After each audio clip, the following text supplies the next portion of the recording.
Good morning, everybody.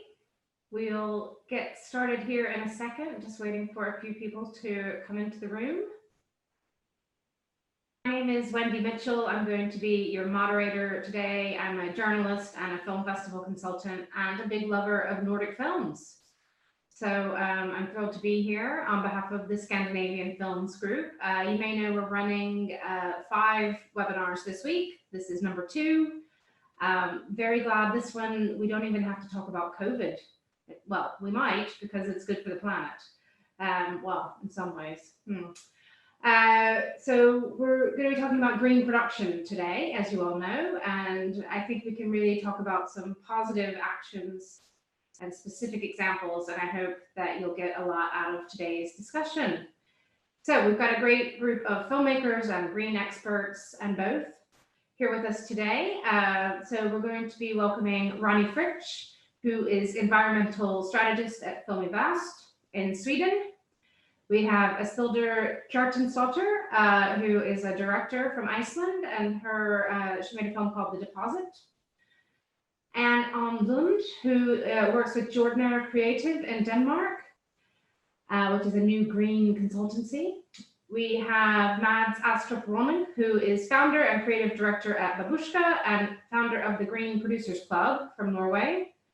From Finland, we have Saara Saarela, who is a director about to shoot her feature Memory of Water.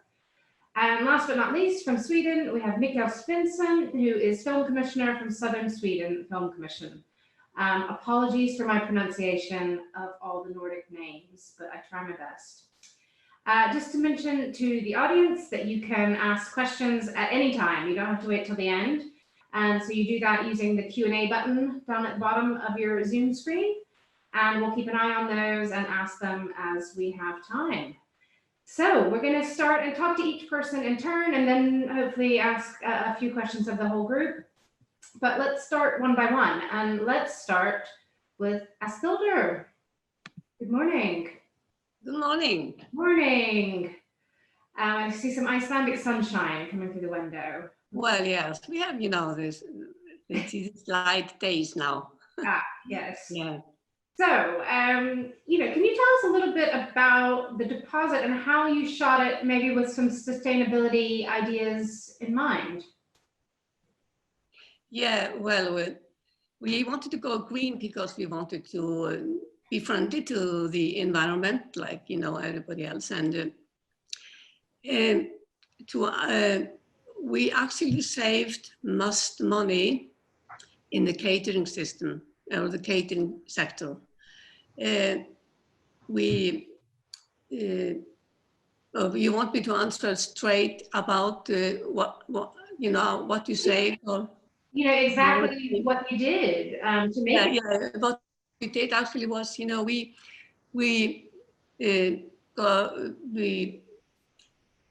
used reusable cups and water cans instead of plastic and paper cups, like what they usually float around during the production. So this actually was a very good step to take because everybody got their own cup in the beginning of the production, and they had to keep it through the whole 5 weeks. So by doing so, people became aware of how usually they drink too much or waste too much, throwing cups away and all that things that follows. So, and also we didn't have any colors or sodas on set, just water bottles, and the members of the team just had to refill it themselves, and they had to look after their own cups and bottles. That was the most important thing we did, and it really saved money. We didn't believe it would in the beginning, but it turned out very well. Also, regarding meals, we used porcelain and just common cutlery. We didn't use any paper and the meals were not handed in plastic or cellophane. And so, you know, that gave a cozy feeling. We were doing something right. So this was really turned out to be a happy decision, and people felt that they were doing something, you know, something good, something right. Yeah. We also did some changes in the transport. We encouraged people to cycle to work, those who could, and share cars, and that saved energy.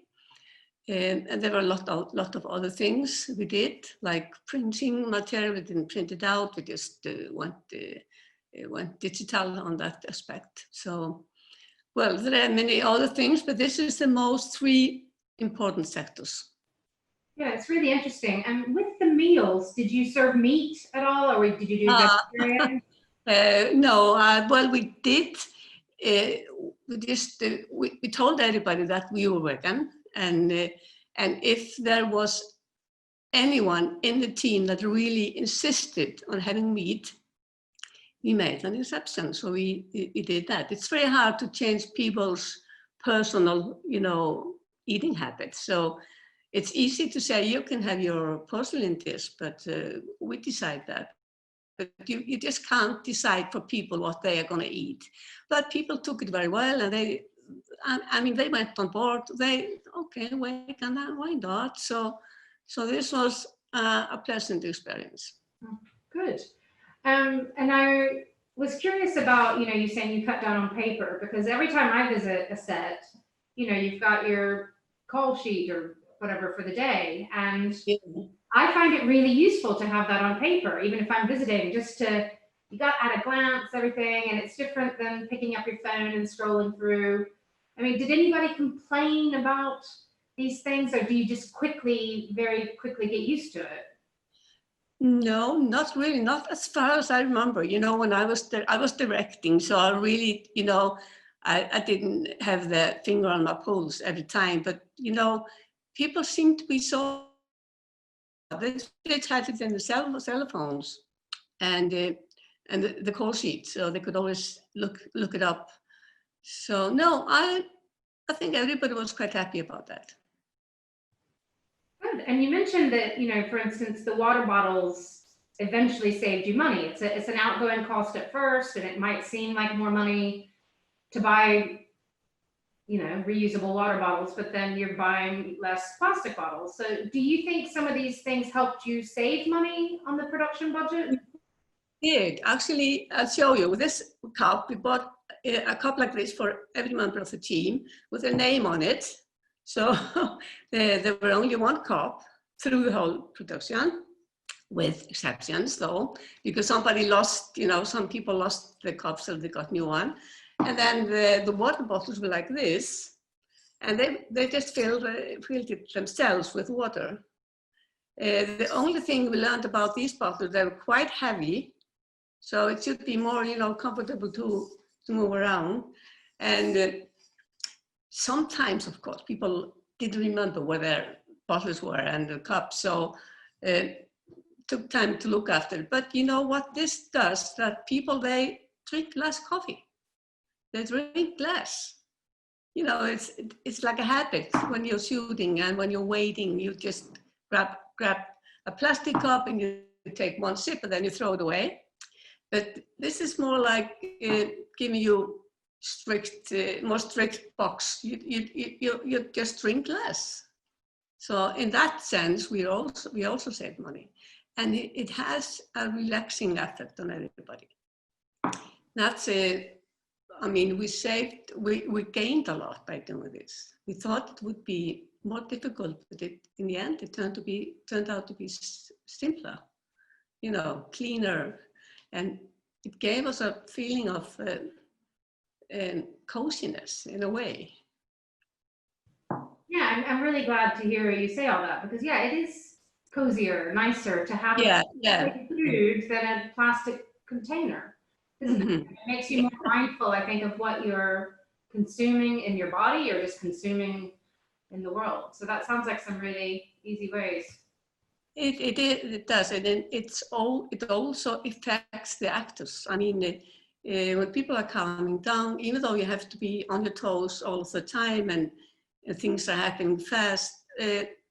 This is kind of relaxing, you know, and yeah. So I really recommend it. I recommend it. Great, thank you. We're going to move now to, maybe we'll have some questions for Ásthildur. Once again, I can remind you to use the Q&A button below. But we're going to get to another filmmaker, this one in Finland, Saara Saarela, who is getting ready to shoot her film Memory of Water. And I've been reading about this film for, I don't know, months or years. And every time I see it mentioned, it's talking about the fact that it will have sort of green credentials. And I think there's going to be a sustainability coordinator. And Saara, yeah, what can you tell us about the plans to make this production sustainable? Yes, hello everybody. We have a very hot and nice day in Finland, hopefully not a too hot summer as some years ago. And so things and action is needed in the sustainability field. Yes, we have started this production some years ago, so I think that I've been involved now for 5-6 years already. And then when we were financing the film, we wanted, since the film talks about it's a dystopia happening in the far future, in a world where fresh water is running out. So it already has a kind of environmental issue that I'm very concerned about and want to talk about through this film. So we decided that we would at least look into the fact that how we could make it into a green production. It hasn't been all that easy. And we had a sustainability coordinator with us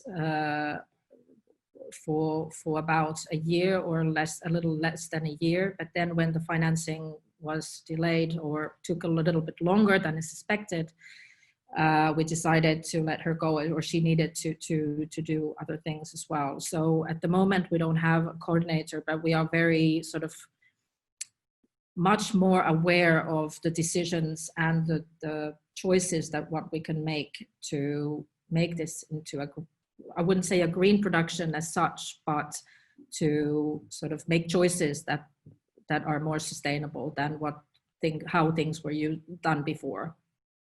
And can you tell us just a few of those choices? Is it things like water bottles? Is there any, one question we're already getting about power sources and equipment, are you able to sort of make those more green? Well, I think that the biggest the biggest thing to me as a director has been to realize to what extent you can make those decisions. And it's not always very easy because it can, it relates to so many things. For instance, I mean, I will be talking to you also about Ekosetti, a guideline or guidebook that we made, where I was helping making, where we sort of run through the sort of principles, and you can find that online in English as well. And I think that the sort of the questions that kind of have been risen in this context are quite difficult for a director. Like, for instance, is it absolutely necessary for the shoot to take place abroad as it significantly increases the production's emissions load? Could studio filming replace authentic locations? Could a green screen shoot be used to avoid traveling onto location? And these are quite big questions altogether. And they immediately, as a director, you think, no, this is not possible. I can't make these choices. This is not, we need the locations, we need to go there, we need to see things. But when you start to think about these things and acknowledge them, you already are in the process of making the production greener. And to say also is that Corona has actually made this production a little bit greener, because we can't get to those locations for recce's. We have been doing distant recce's for the production, and this has worked just fine. So it's not really, there are lots of obstacles, of course, and there's things that you need to rethink, but this has been my biggest sort of thing that I've understood finally, that there are by doing maybe little choices, you can also attend the bigger ones. I'd just like to say thanks to our colleague Jenny at the Finnish Film Foundation has put in the link for EcoSeti into the Q&A function. Yes. If anybody's watching and wants to find that, or you can Google it. It's EKOSETTI is how to spell it. Yes. Maybe is that maybe tell us more. Is that best practices? Is that a hope for the future in there? It's not government regulations, I guess. It's more a guide. Yes, it's more of a guide to kind of make you realize all the sort of from productional offices to pre-production or financing pre-production, shoot post-production, and also until the ready-made film, what kind of things you could do at what stages, and also to make you realize that what it runs through things quite quickly. So it doesn't give you solutions, it just raises questions. For instance, I can mention that there's a brief in the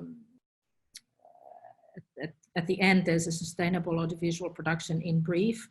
So I think that what sums it up very well is that on the way towards a more ecological production, you should examine critically all the stages in your job description from beginning to the end, break down the efforts into smaller pieces, and think about which ones you could which ones could be made more ecological. So it's not really only about catering, it's not only about energy, it's not only about the logistics, but when you break down all the travels you need to do, or the sort of meetings you need to take place, could they be done separately or differently? I mean, so it's just a question of also realizing that way of thinking.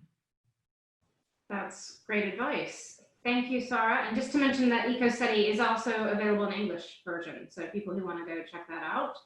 Saara, we'll probably come back to you at the question point, but thank you. I'm going to move over to Mads from Norway, and he can tell us a little bit about the sustainability work you've been doing at Babusjka. Welcome, Mads. Hi, thank you. Hi. Babusjka is an Oslo-based production company for film and animation. Mostly it's commercials, like short productions.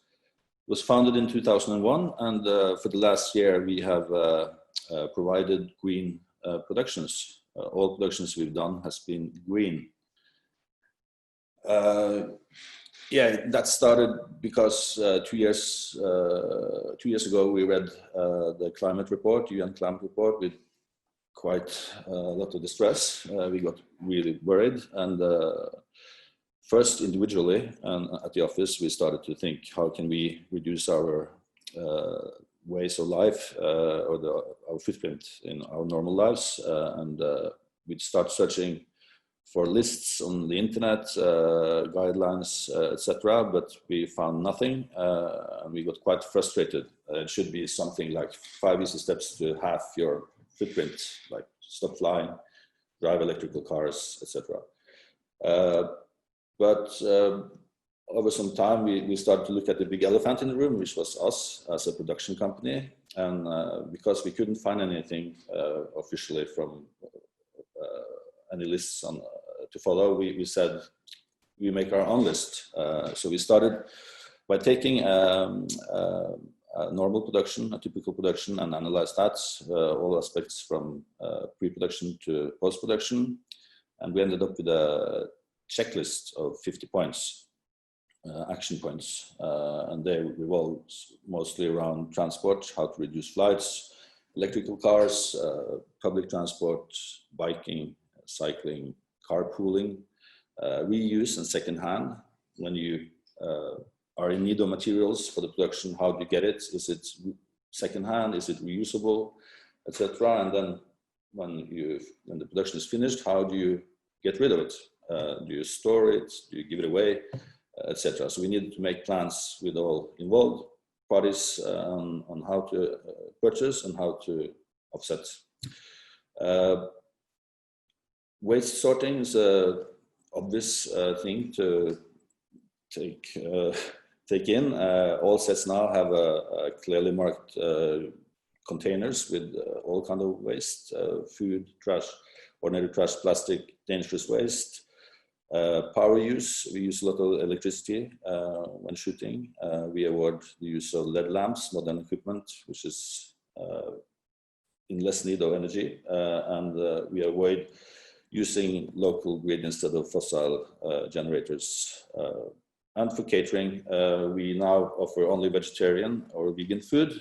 And if you need meat, someone needs meat, they have to contact the production. Before it was the opposite. If you wanted vegetarian, you needed to tell the production. They will sort it out. Okay, so after some time producing by this list, we got in this third-party consultant to validate each point and develop a climate calculator in order to get a climate score.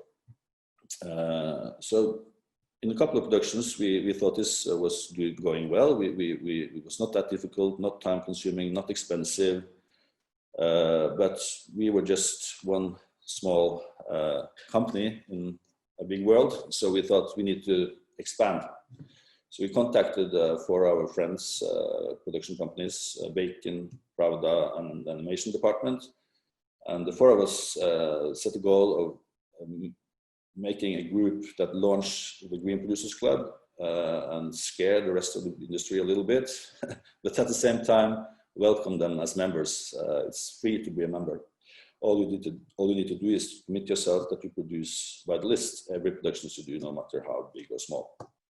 And is that Producers Club just for producers in Norway, or is that for other people as well? We are now 16 members, and 15 is from Oslo and 1 is from Copenhagen. But we see that we have gotten interests from the Nordic countries, and the checklist is in English, and we want to expand and make it a kind of industry standard best practice for all countries.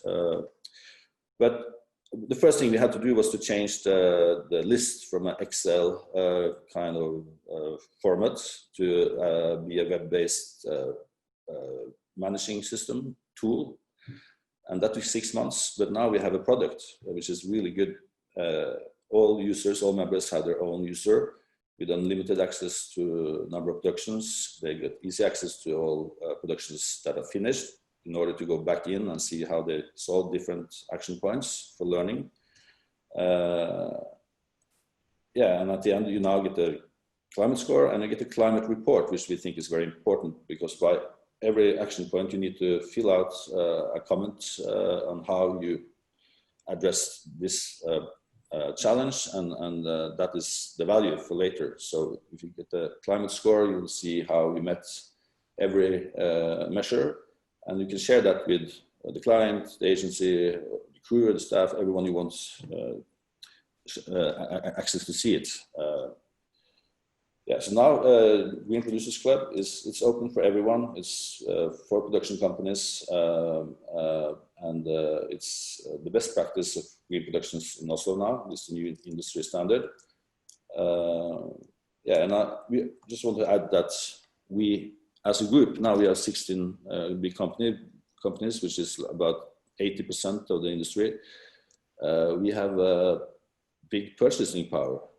So we have reached out to all suppliers and asked for their climate plans, and we see big changes both in the film studios car rentals now leaning towards L cars, changing the car park, car collectives, catering companies offering seasonal food, short distance food that is better than imported ecological food. So it's a chain reaction throughout the industry where people that adapt have a profit of it because there are more demand. Yeah.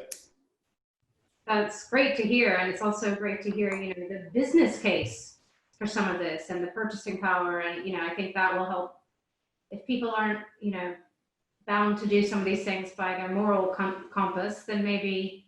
Yeah, it's an incentive. Yeah. But I think most people do it because they want to take part in the green change. Yeah. And we have now, since November, the launch, produced 50 or more than 50 green productions in Norway and Denmark. So it has an impact. Great. And is there a place online that people can see the producers? Yeah, you can go into greenproducers.club. And there is a little bit, what is this? And you can read about that. And if you're interested, you just send a mail. It's a link, and I will get in touch and let you know more. Okay. Thank you, Mads. That was great. We're going to move on to Denmark with Anne, who is working for a new company called Jordnaer, which I've probably mispronounced. But it's a new company working just on sustainability, which sounds really needed. You know, you work across different sectors, I think, but can you tell us what you're doing with film and TV specifically? Yeah, so thanks for letting me join. Very happy to be a part of this. So we have in our company Jordnaer Creative, it's called in Danish. We all have background in film work, documentary or fiction. Where we saw this need of actually being like someone to take the role in a production to make the change, because as we all know, people in a TV and film production are super busy. So for this change to actually be real, there needs to be a force who can help, and that's sort of why we're here. And principally, we offer 3 services, which is the first one is eco-management, where we work basically on 3 levels. So we're setting a strategy with sustainable goals together with the production and link them with sustainable suppliers. Then we execute by sending our trained green runners on set to make sure that all materials are sorted correctly and our tools are implemented in the workflow. And then we're also documenting and reporting, which we find is a very crucial part right now to actually measure, do impact assessment on each production. And then, in the end, we create a report. They can be used both for PR purposes for the production, but also internally to set further goals for the next productions. Because a lot of, at least from our research in the business, we need to sometimes just start with some of the goals. Like, for instance, as Mads said, like 50 points can be a lot for production, for a huge production to actually obtain. But you can manage to do a lot of a huge difference, and also actually bring down your carbon footprint a lot by only maybe setting 3 big goals instead of all 10 to begin with. And that's the kind of strategy we help the productions with, to both do the invisible work, but also the visible that makes it more meaningful to go to work for the film worker. Can you give us an example of either a visible goal or an invisible goal that a production might set? Yeah, so a lot of the visible goals are, for instance, like we are very concerned with having a zero waste policy and less plastic. So that's what others have mentioned, that like we sort our waste and make sure that all resources are being transferred to be recycled. That counts bottles, of course, and all materials from costumes to props, etc. And then we also have connections with a huge food donation service. So all food that is not being eaten is actually being picked up by this company and given to families who are in need, different places in Denmark. So that's very visible for the crew, that they now need to sort all materials. They need to track it so that we can document it, but also they're not seeing all the food being thrown away after the days. And but that's like one department for us, but we also want to grow our education force so we can have more green runners that actually can be on a lot of production without our direct help, because that would be more efficient than us having to do all the groundwork, but also so that the knowledge can just spread and spread and spread. And then, of course, also educate each department, because we find that there keep being a lot of questions, like what can we do? So instead of having to have an eco manager on each set each day, it would be an advantage to actually have each department knowing what they can do themselves. So I think education is a big part as well. And I think you're part of something called the Nordic Eco Alliance. Can you tell us what that is? And that's bigger than just film, I guess. So that's something we just formed, and Ronny is actually a part of it. Because our vision with Jordnaer Creative was from the beginning to work for environmental ethics in film and television according to UN's Sustainable Development Goals. And in that, to form very strong partnerships, because we believe that more cooperation is needed. And also just to form a support system instead of having all this competition, because we need to share knowledge with each other and we need to make the change. So in Denmark, we've been working on a political level, academic level, and the practical level, and trying to bind all of that. But then, like, our network in the north will be stronger to actually push like film political change, because that moves very slowly. And I think, or we think that we need the system, the film system, the funding system to move with us. So it's not always up to each small production to actually set goals and make a strategy each time. I think all the guidelines are very good to start with, so that each production can take that responsibility. But now we need the funding systems and the politics to also follow. And that's why we need this alliance, to actually push that in a direction. And not having to we all feel like we have to invent how to actually change our small business. And that, I think we can save a lot of energy and be stronger if we just share that and work more together. We have a lot of productions, also co-productions, that cross the borders.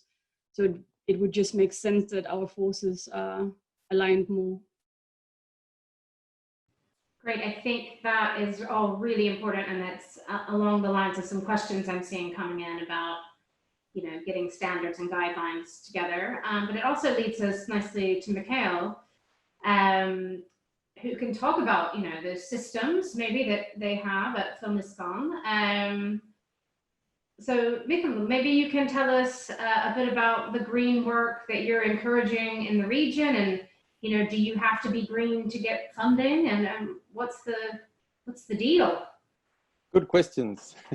Thank you for having me. Filmiskan has been working with this since 2017.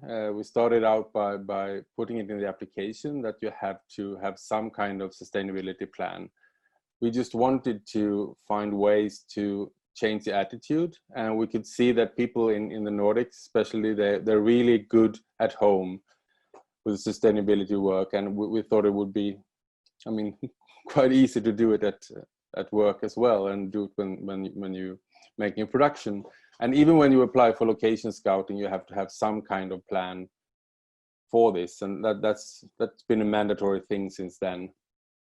And then after a while, we got some extra financing from the region, and we contacted an education in Lund University, and we started to cooperate with a couple of master students, introduced them to the film industry, and let them learn from producers, from productions. They were out visiting several productions, and then they started to work more real and made a case study. So they followed and helped a TV series called Sisters 1968 by Anagram in southern Sweden, and made a case study about this production and how to use that information to build some kind of a model. And this case study can be downloaded actually, because it's part of Cineregio's Green Report 2020. So on Cineregio's website, there is an interesting report where there are several case studies from all around Europe, and you can read through that. It's quite interesting. And then we've also been a part of something called Green Screen, which is a European Union project, which Ystad municipality, where our studio is based and our head office is based. We're also part of that, and through that we could also work a little bit more by educating the producers and the companies around Skåne, around southern Sweden. And after that, we've also continued to study 2 other TV series. So from that, we wanted to build some kind of model that would work for us. And now we have a little bit changed our direction, because as Anne said, it's really important with cooperation. And through our membership in Cineregio, the network of the film funds in Europe, we find it quite interesting to be part of a bigger picture, and probably going to join a European model developed in Italy, in Trentino, and adapt it to Nordic conditions, but try to find ways of doing that together. Also in order to maybe create a common education for green consultants, for other things in this area in the future, together with Creative Europe maybe. So Film i Skåne has that plan. So we're actually having a meeting next week with the 8 or 9 regions that are thinking about joining this green dot film, which is based and developed in Trentino. Great, that's really good to hear. And yeah, I'm glad you mentioned Cineregio, because they've been doing some great work as an umbrella and highlighting the work of their different members. Yeah, we have a subgroup called Green Regio where we develop these things together. Great. For those people, somebody's asking, like, where can I get all this information later? We'll have a summary that will include some links that I think will be on the Scandinavian Films Facebook page and maybe some other pages. But Mikael, what also, in order to get funding from Film i Skåne, are there certain specific goals somebody has to meet, or is it more just a case-by-case basis that they're trying something? So far, the 3 TV series has been still case studies and pilot studies. So the model, we have a model developed already. We have a system that we can apply. But then suddenly we somehow changed direction and wanted to work more European. So right now, there are really not any demands developed in that sense. We'll watch that space. But thank you for all this. And yeah, everybody's saying we need all this information. So don't worry, we'll make sure to disseminate that. And yeah, good luck at this meeting next week. It sounds really important to get at least some Europeans together. Yeah. And like you said, maybe having some guidelines, but recognizing they might be slightly different and adaptable to each place. So exactly. Good way forward. So we'll come back to that, I think. I wanted to go over to Ronny, who I've saved for last, because I think he's gonna be very forceful and give us a lesson. So welcome, Ronny. And it seems like such a good step that an organization like Film i Väst has an environmental strategist in the first place. So can you tell us some of the work you're doing there? Yes, it's a good step that a big player hires someone to push the environmental development forward. in our industry, but it's a step that I think that every financier and player in our industry should take today. Climate change is everyone's problem, and all of us needs to be a part of the solution. In whatever role you might have, you need to multitask and see environmental development as a core value. It doesn't matter if you are financing, directing, producing, or whatever. Even though we work with something fantastic, art and entertainment, we are no exception from taking part in the necessary societal transformation. But I haven't heard of any initiative in the global professional film industry that do enough. No one does what Greta Thunberg is begging us to do, or what scientists say that we need to do. Not any example is near producing films within our planetary boundaries. And the financier has an incredibly big responsibility here, but most of them haven't yet responded to the science. Today, production companies receive public funding in the Nordic countries without any environmental restriction on how to use it. It makes a huge difference on the emissions if you choose to film in Sweden or move the production to another country. In most cases, I think that is nothing else but an unethical way of spending money, actually. Not only because of the emission, but also because the social working environment is many times so bad, they would never be accepted in Scandinavia.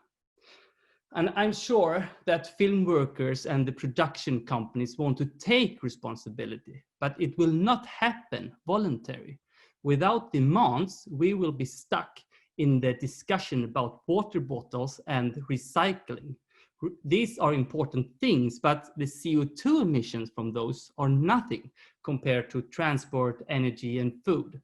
The industry has to cut down 15% every year if we want to follow up to the Paris Agreement. And to achieve that, the financier needs to demand working methods that cut down our emissions to that level. At Film Väst, we have unfortunately still not been brave enough defining what those requirements should be. My role at Film Väst has been to figure out the first level of requirements that the industry will accept, as well as helping productions with policies and strategies. I really hope that we will launch requirements before the end of this year, requirements that must be increased over time. We are also at the moment developing a mindset tool that helps you visualize your future emission and cut down on them already when you plan your production. Well, thank you, Ronny. I think that's some of the straight talk that we need to get some change done. You've also just published a new green report, and of course we'll try to get the links out to everybody. Can you tell us some of the findings from that report? Yes, we have just published the report, A Study in Green. It was done together with the production company Yellowbird and TV4 Seymour and at the TV series Bäckström, with the aim to find out more about the meaning of policies, the role of an eco-supervisor, the process and purpose of calculating. In Sweden, we know very little actually about our industry's footprint and the effect of different working methods. We are missing studies and published knowledge. Still, there are no established methods or routines to document and reduce our emissions. This report can hopefully help the Scandinavian industry to develop an effective strategy in the future. Some of the conclusions in the report is the importance of starting this work in an early stage of the production, the important role of the producer has to communicate the work, that it is easy to write a policy and it will cut your emission even though it's hard to follow sometimes. But the elephant in the room that many don't want to talk about is flights, or actually the system of how we finance, produce, post-producing, distribute films today that results in a lot of flights. Air travel is often necessary today in order to meet expectations.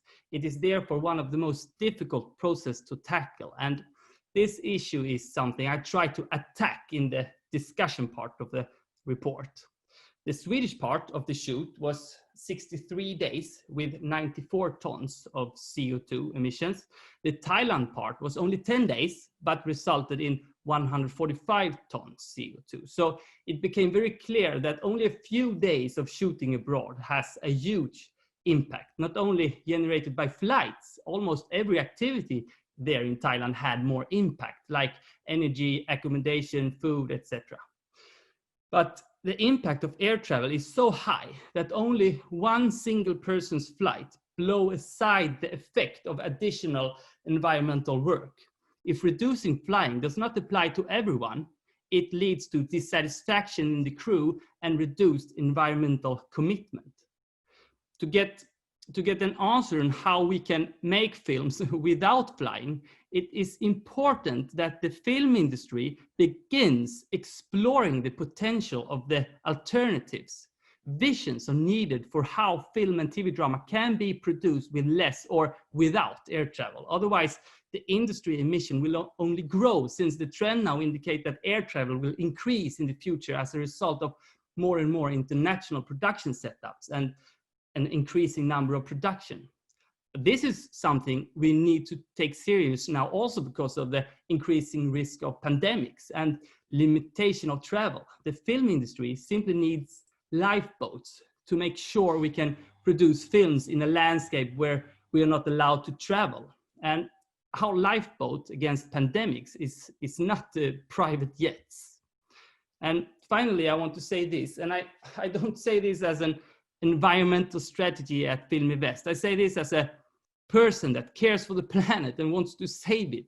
The film industry has a great responsibility because we are an especially influential industry.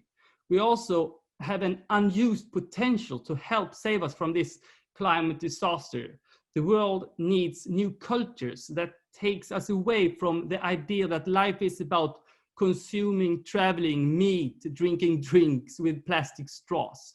We need visions, and it is with stories that we create visions and different cultures.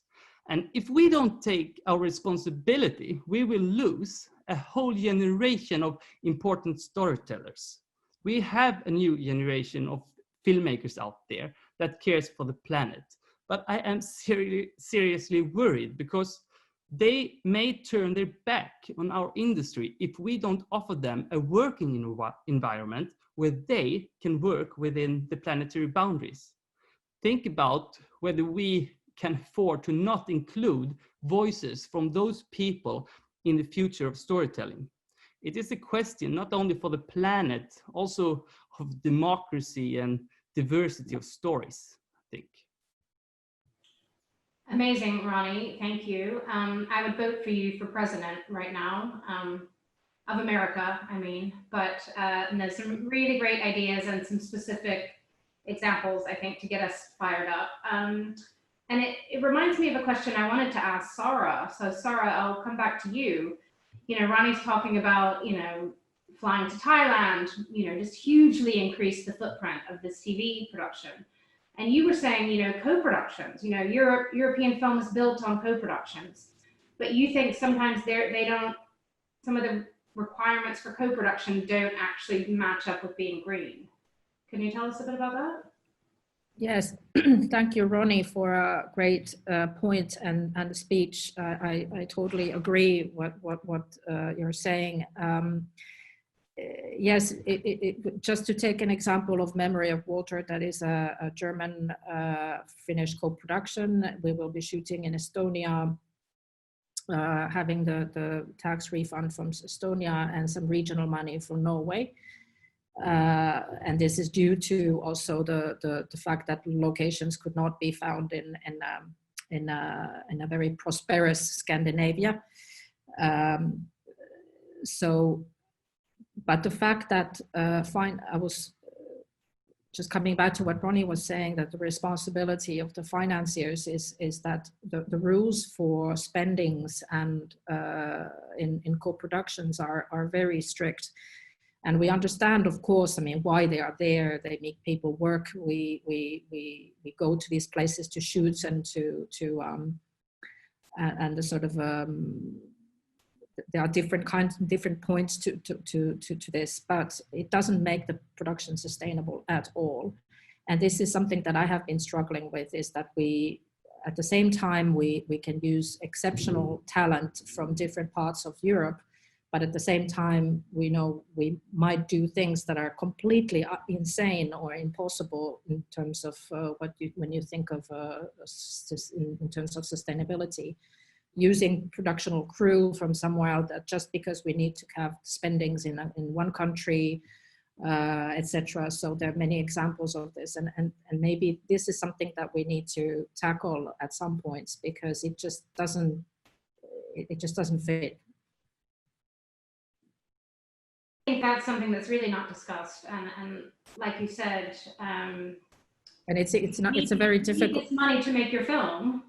Yes. So yeah, but we need to make it smarter money, which also leads me on to, we got a great question in from my friend Beatrice Newman, who's asking, you know, there's so many guidelines available, but how do we get international standards and make it compulsory? She's saying people who are doing it voluntarily are not the problem, and we are running out of time. So I would like to open that up to everybody. Can we get to an international standard and not just a suggestion? And can you make this compulsory around the world for any film shoot? Anybody got any thoughts on that? I know it's a big question. Who wants to go first? Mads? Yeah, okay. I think, can you hear me? Yes. Yeah, I think our experience is that we put up this checklist for shorter productions, and that does not go well with longer productions. Is the way of the how we award and punish kind of thing. But I think an international standard would be the best, of course, but it needs to be adaptable for, or it needs to be adjusted to what kind of production it is. One thing is the feature film, another thing is a 3-day commercial shoot. So you can't take one thing for everything. Who would do an international standard? Do we start with one by Creative Europe or something? Anne, did you have a point? We are actually a part of this organization called Global Green Media Production Network, which is formed by originally academics from all over the world, but they're trying to drag in some of us practitioners so that they can get the business view as well. But that's actually an organization working for exactly this point. So we have people in Hong Kong, in India, in United States, and all over Europe, actually getting together, meeting up, and trying to figure out how we can set common standards and which way to go. So yeah. Okay. Ronny? Yeah, I'm thinking of this international standard, that it would of course be good that there is international commitments, but the situation in our countries is so, and the green infrastructure is so different in the development is so different in our countries. So the requirements are with an international standard, the requirements will be very low because it would not be fair actually to have the same standard in Sweden as some other country. I don't know. In Sweden, we have a lot of suppliers with electric cars, for example. And it's very easy to find plant-based food caterer, but that's harder in other countries. So we cannot have the same rules in Scandinavia as other country has. Okay, that makes sense. But like you said, maybe there's some broad international ideas, but each country has to hold itself the most accountable. Yeah. And Mikael, anything to add? No, I totally agree. I think we need, even if we have a European standard that we're trying to find a way to do, I mean, we still need to adapt it to different societies and how it's working in Sweden, Germany, Italy, Spain, France. I mean, it's different, and we have to find good ways of adapting it in order to increase the demands as well. Great. I think we're... Sorry, I can add something. Yes, please. Yeah, when we decided to go green, we applied for a green card to 2 institutions. One was BAFTA, Albert BAFTA, Yeah. and the other one was a green card from Filmstiftung in Hamburg. So we had to fulfill some strict requirements. And I think that was a very good guidelines for us to follow. Because, you know, in Iceland, they don't have that. They don't give any green cards to film production. So I would recommend that when, you know, producers decide to go green or have a green production, to apply for cards like this. Yeah, to apply for a sort of seal of approval, and hopefully more people can get that seal of approval in a way. Yeah, get a stamp. Yeah, to get a stamp. Yeah, and then it's a good frame for you to follow. I mean. Yeah, I think there's so much, and like I said, I know that we've talked about a dozen different places and links, and we'll make sure that everybody gets all of those. Thank you so much for our discussion today. It's been really inspiring to me to hear what each of you is doing in your own way and what we need to do together, because, you know, as we know, like, if we don't have green film production, we're not going to have film production one day. You know, it's not a case of if. We've all got to do this, and I think you're giving us all some very practical and inspiring ways to get there. So thank you so much for joining us, and thanks. We've had a great audience here. I'm sorry we didn't get to all your questions. There were lots of good ones. So just a reminder that Scandinavian Films has 3 more webinars this week. And you can look for more info and to register if you search Scandinavian Films group on Facebook or at the Film Institute's websites. But for now, I would really like to thank you for such an engaged discussion and engaged audience, and everybody stay well and go drink out of your reusable water bottle now. Thank you, everybody, for joining us. Thank you. Thank you.